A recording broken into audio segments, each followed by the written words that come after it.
and happy 4th of July. I am red, white, and blue. If you don't celebrate 4th of July, then happy 4th of the month, which so happens should be the month of July. But today I wanted to bring you a no makeup video for Acne Awareness Month, which was June, but we're making it July. And I want to talk about some acne myths, and these are things that aren't true about acne that a lot of people think are. And you may know some of these, and you may not know any of these. But irregardless, it's really good to educate yourself and educate the people around you, just so you can treat your acne better, and just so that there's more knowledge out there, and we don't get so confused with skincare products and myth versus truth, and we can really treat and diagnose our skin better. The first myth is acne will go away with age. This is a statement that a lot of people think is true that is completely not true. And I personally believe that a lot of people think it's true. It's because a lot of parents say it and a lot of doctors say it even, which is totally not the case. Now, for many people who are going through teenage puberty, that can be the case, and once you hit 20 or 30, it could go away. But when we look at the statistics of acne, there are people who have acne into their 40s, into their 50s. I've even seen people in their 70s with acne. Shut up, phone. And that obviously means that acne doesn't necessarily go away with time. For a lot of people, maybe it will. Hopefully it will for some people who are having teenage acne, but it's definitely not the case for everyone. And what that means is that if you're a teenager and you're breaking out, it doesn't mean you can just sit through it and then hope that it'll go away. Because what if it does last? It means that there is hope, but you do have to be, proactively working towards making your skin better. You do have to know what breaks your skin out and what doesn't. You do have to maintain your skin and wash it well and use the right products for your skin. And you do have to fight acne so that if it goes away when you're 30, that's great, but if it does last longer, then you can deal with it. And if you are someone out there in your 20s, 30s, 40s, 50s, and above, and you do have acne, then you know exactly how this is. Maybe you had it as a teenager and maybe you still have it, or maybe you never had it as a teenager and all of a sudden it's popping up. But either way, don't think of it as, oh, if I just do nothing, it'll eventually go away. Do things to make your skin better today and try to get rid of it for the long run. And guys, tell me if you really want an in-depth video on this. I'm just really touching lightly on that subject. But age and acne and breaking out and making it go away through time is really a huge issue. So if you would like an entire video dedicated to that, please let me know, because I think that it would help a lot of people. And if it's something that you would enjoy, we could definitely do that for Acne Awareness in July. The next myth about acne is that oil-free products are best. A lot of people, including myself, say avoid oils. Hush muffins. A lot of people say avoid oils. A lot of doctors say use everything oil-free. And a lot of people, if you go to a beauty counter and you say, help me, what do I wear? A lot of people tell you, get everything oil-free. That is a myth. Now, lots of oils are bad. Yes, mineral oil, paraffin, a lot of those oils that are comedogenic, of course we have to get rid of them. But just like in our bodies, there are good and bad oils. For our skin, tea tree oil is amazing. Tea tree oil is actually antibacterial, so it can actually help fight acne. There are other oils such as jojoba oil that actually mimic the oil in our skin so that our skin doesn't produce as much of our own, but jojoba doesn't break us out, for most people doesn't break us out the way real oils will. Even olive oil is slightly antibacterial, and if you put it on your skin, it can remove makeup amazingly.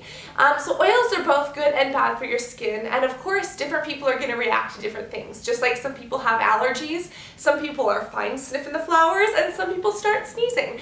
Same with people. Some people are fine with a specific oil on their skin, and that same oil on someone else will break them out like crazy.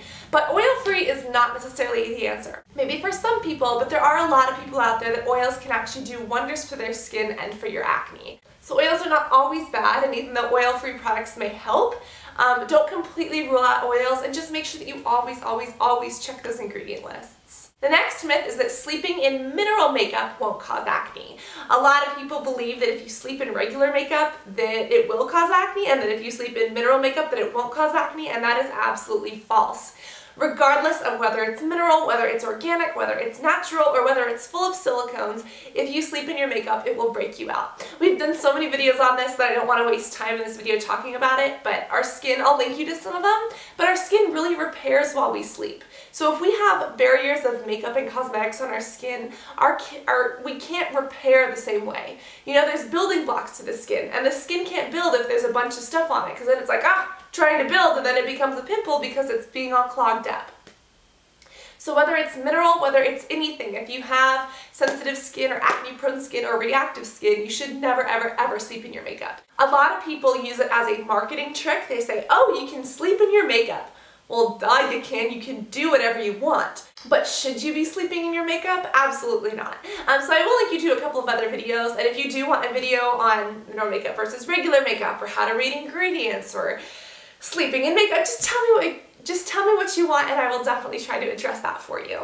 The next myth is that food has nothing to do with acne. And you don't know how many times I have personally been told this by doctors, or by pediatricians, or by dermatologists, or just by people out in general. They say acne has absolutely nothing to do with food. Now, food may not upset everybody. Obviously, if one person who's never had a pimple in their life eats a pizza, they're probably not going to get any acne. But if someone who's sensitive to pizza eats pizza, then they might break out like crazy. So of course everyone's skin and everyone's body is different, but it is absolutely false to rule out that food has nothing to do with acne.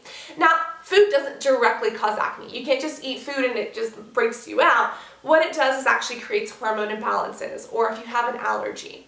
So if I eat something that I'm allergic to, or if I eat something that my body is not healthy for me, what does your body try to do? Your body tries to get rid of it. And a lot of times your body tries to do that if it's toxic by getting it out this way or getting it out this way. But a lot of times your body can also get it out by sweat, by perspiration, or by trying to push it out through your skin through oils. And it's not necessarily pizza. There are some doctors who I trust, and some doctors who do understand the correlation between food and acne, who said some of their patients have been allergic to mangoes, some of their patients have been allergic to pineapples, and they break out when they eat those things because their body can't process them. What happens is that when we eat any food that our body cannot process, our body reacts badly, and in sensitive skinned individuals, it can cause skin issues. So saying that it's absolutely not related is totally false. And if you have an experience with this, if you've ever seen certain foods that break you out, be sure to post a comment so that maybe we can all look through and try to understand our bodies a little bit better and look out for some of those specific foods. Next is the very last one, which I hope you know the answer to, but this is a big myth among people who don't have acne. If you have acne, you probably know this, but for people who don't have acne, a lot of people think it's true. And the myth is that acne is caused by being dirty. I've spoken to a lot of people who didn't have acne, and when I'm discussing my acne with them, they say, well, you're just dirty. Maybe you should shower more often. Maybe you should actually clean your face. And acne is not caused by being dirty. I could roll in mud all day and not have acne. Acne, as we know, is caused by a buildup of cells. It could be caused by hormones. It's caused by oil and bacteria. And most of the time, that's stuff that happens on the inside of our skin and on the inside of our bodies that is causing the acne. And it's not about, not washing our face, or it's not about, rolling in mud or being a dirty person. Maybe if you have acne, you've heard that before. I hope that you know that one if you do have acne, because you can wash your face as much as you want, and sometimes that'll even break you out more because you're stripping your face dry. But acne is not caused by being a dirty or unsanitary person, and I think that it's important for people who don't have acne to understand and recognize that. Because, I don't know, personally as an acne sufferer, when people say things like that to me, it really does make me feel insecure. I'm like, well, geez, thanks for calling me dirty. Like, obviously you have no idea what I go through with my skin. But those are 5 acne myths. I will definitely link you to some videos that are related around here in little spiffy annotations. And down in the bottom tab as well, there's always links down there, and I'll put some videos down there too. Hopefully they can help you. And of course, if you have requests for July Acne Awareness Month, then please tell me what they are. So I hope you guys are having a wonderful day. Me and my little airplane necklace are having a wonderful day because, well, it's an airplane and I just love airplanes.